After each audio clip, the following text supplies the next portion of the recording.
अगला सवाल मेरा है आत्मनिर्भर भारत पर। प्रधानमंत्री ने ये नारा दिया है, आपको ऐसा लगता है कि हम अभी स्थिति में हैं कि सबके बावजूद हम आत्मनिर्भर हो सकें? इस सब के बीच में जब लोग कह रहे हैं कि हम we should boycott Chinese products and we should boycott whatever we are getting from outside. ऐसा है कि मेरा पक्का विश्वास है 100% कि माननीय प्रधानमंत्री जी ने जो आह्वान दिया है एक आत्मनिर्भर भारत बनाने का, उसमें हम खरे उतरेंगे, सफल होंगे। लेकिन प्रधानमंत्री जी की कल्पना को कोई डिस्टॉर्ट ना करे। कोई उनकी कल्पना ऐसी नहीं है कि भारत अपने दरवाजे बंद कर देगा विश्व के अर्थव्यवस्थाओं के साथ। मुझे लगता है प्रधानमंत्री की जो कल्पना है वो है एक बड़ा मजबूत भारत, सशक्त भारत, आत्मनिर्भर भारत, जिसमें लोगों का आत्मविश्वास हो, अच्छी गुणवत्ता वाला चीज़ें भारत में बने, बड़े स्केल पे बने। भारत के 130 करोड़ लोगों की ज़रूरतें जहाँ भी हमारे पास क्षमता है वो क्षमता के हिसाब से भारत में बने, भारत उसका इस्तेमाल कर सके, जो सरप्लस प्रोडक्शन है वो हम निर्यात कर सकें। लेकिन कोई ऐसा नहीं है कि हमने अपने रास्ते बंद कर दिए दुनिया के साथ एंगेजमेंट के। जहाँ पे कोई ज़रूरत लगेगी, कोई चीज़ बाहर से अच्छी आती हो, सस्ती आती हो, जिसमें हमें लगता है कि इसमें क्वांटिटी कम है या भारत में कंपेटिटिव उसका उत्पादन नहीं हो सकता है, तो उसको अगर इंपोर्ट करना पड़े उसमें कोई तकलीफ नहीं है।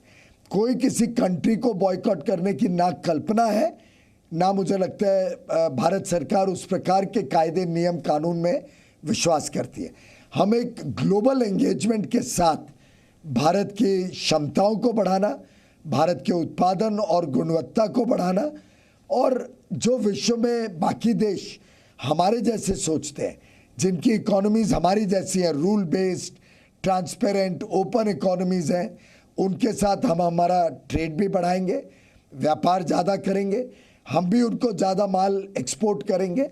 और मुझे लगता है ऐसे देशों के साथ अर्थव्यवस्था को भी और बल मिलेगा जब हमारा इंपोर्ट एक्सपोर्ट दोनों और ज़्यादा बढ़ेगा। जो हाई टेक प्रोडक्ट्स आज देश में नहीं बनते उनको शुरू में अगर इंपोर्ट करें कोई नुकसान नहीं है, आगे चल के आस्ते आस्ते उनको भारत में भी बनाएंगे। पर भारत की जो क्षमता है वो विश्व तक पहुँचे, इसमें हम और ज़्यादा मेहनत कर रहे हैं। हमने कई सारी एंगेजमेंट्स की है अलग अलग क्षेत्रों के साथ, इंडस्ट्रीज़ के साथ, एमएसएमई सेक्टर के साथ, एक्सपोर्ट प्रमोशन काउंसिल्स के साथ, और आइडेंटिफाई किया है कौन कौन से ऐसी चीज़ें हैं जिसमें भारत उभर सकता है एक विश्व शक्ति के रूप में। मेरा अगला सवाल ये था कि हमने, आप वाणिज्य मंत्री हैं, हमने अपने जो पड़ोसी देशों से जो इन्वेस्टमेंट है उसको लेकर जो अपने नियम हैं उनमें कुछ बदलाव किया है। बहुत देशों में ऐसा लग रहा था कि हॉस्टाइल टेक ओवर्स हो सकते हैं, कुछ देश फ़ायदा उठा सकते हैं, जिनमें चीन भी शामिल है कि वो हॉस्टाइल टेक ओवर्स कर सकते हैं ऐसे समय में। तो आप कितने चिंतित हैं इस बात से? और हमारी जो भारत की सारी कंपनियां हैं, जब हम स्वदेशी पर जोर दे रहे हैं, आत्मनिर्भर होने पर जोर दे रहे हैं, कितने सेफ हैं हम इस तरह के हॉस्टाइल टेक ओवर से या बाहरी दखलंदाजी से, आर्थिक रूप से?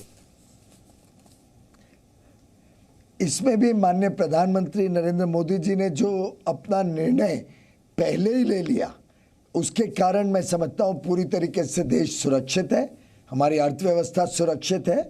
और ऐसे कोई हॉस्टाइल टेक ओवर की अगर संभावना नज़र आए, दिखने में आए, तो उस पर सरकार की नज़र पूरी तरीके से टिकी हुई है। और मैं आश्वस्त करना चाहूँगा आपके माध्यम से सभी को कि भारत माननीय प्रधानमंत्री नरेंद्र मोदी जी के नेतृत्व में बड़े सुरक्षित हाथों में है। भारत के साथ भारत की अर्थव्यवस्था को कोई चिंता की ज़रूरत नहीं पड़ेगी। और उन्होंने हर कदम पे बड़ा बैलेंस्ड डिसीजंस लिए हैं। जब जब गरीबों को सहायता की ज़रूरत पड़ी तो प्रधानमंत्री गरीब कल्याण योजना से उनको सहायता पहुंचाई और बहुत बड़े रूप में पहुंचाई।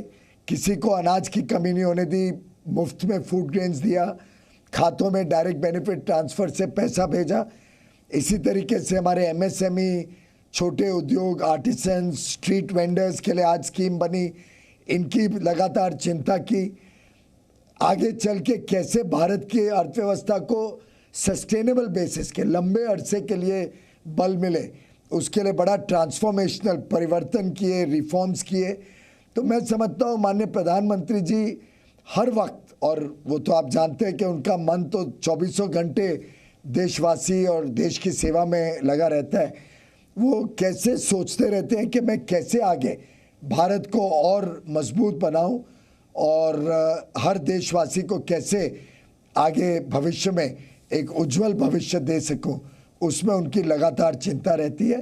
अर्थव्यवस्था को भी वो बहुत गहराई से देखते रहते हैं और उस पर समय समय पे परिवर्तन करते रहते हैं, जिस नियमों का, जिससे चीज़ें नियंत्रण में रहें। जी पीयूष जी, जैसा आपने अभी प्रधानमंत्री के बारे में बताया, आप भी you are one of the most hard working cabinet ministers we have. मैं खुद आपको देखता रहता हूँ, आप 16-17 घंटे दिन में काम करते हैं, रात में 2-3 बजे तक कई बार मैंने आपको दफ्तर में भी देखा है।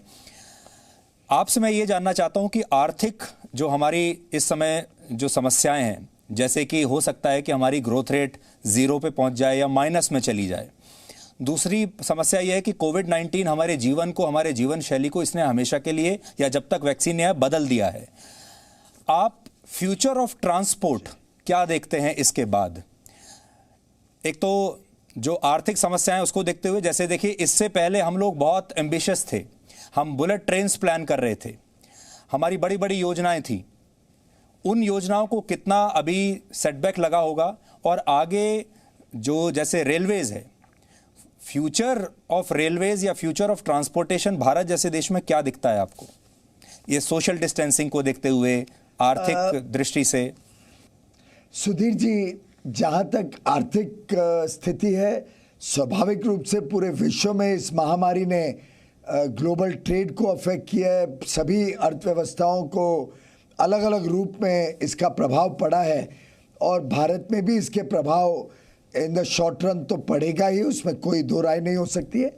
लेकिन चूंकि भारत ने एक बहुत बड़ा पैकेज, आखिर 20 लाख करोड़ का आत्मनिर्भर भारत का पैकेज कोई छोटी बात नहीं है, जिस प्रकार के ट्रांसफॉर्मेशनल रिफॉर्म इनिशिएटिव्स लिए जा रहे हैं वो कोई छोटी बात नहीं है।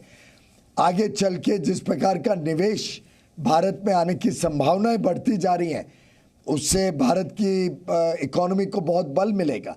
उल्टे शायद हमारा एकमात्र देश होगा जिसमें कोरोना वायरस के रहते इस महामारी के लॉकडाउन के समस्या के बीचम बीच हमें न्यूज़ मिलती है कि पिछले साल भी रिकॉर्ड एफडीआई आई है और इस साल भी बड़ी बड़ी अनाउंसमेंट्स हो रही हैं अप्रैल के बाद भी। तो मैं समझता हूं कि भारत में तो लोग देख रहे हैं आगे की संभावनाएं, और 130 करोड़ लोगों की मार्केट, एक एस्पिरेशनल इंडियंस जिनके आशाएं हैं, उमंगें हैं, अपेक्षाएं हैं एक अच्छे भविष्य के लिए, बड़ा ग्रोइंग मिडिल क्लास, लोगों की आमदनियां बढ़ रही हैं, वैसे वैसे उनके और सुविधाओं के प्रति उनकी आशा अपेक्षा बढ़ती है। ऐसी परिस्थिति में विश्व के पास बहुत कम स्थान है जहां वो निवेश करके अपना व्यापार भी कर सकते हैं और सुविधाएं जनता को दे सकते हैं। ऐसी परिस्थिति में एक शॉर्ट रन की समस्या ज़रूर रहेगी, पर हमारा हौसला भी बुलंद है और हमारे आगे की प्लान्स बड़े बोल्ड हैं। मैं वीर सावरकर ने कई भी बात आपको बताने चाहूँगा। वीर सावरकर जी ने एक बात कही थी कि when you are in a crisis you must plan calmly but you must act boldly. समस्या के समय जो आप योजना बनाते हैं, बड़े धैर्य के साथ, सोच समझ के, शांति से योजना बनाइए, लेकिन उसका कार्यान्वयन बड़े हिम्मत और साहस के साथ करिए।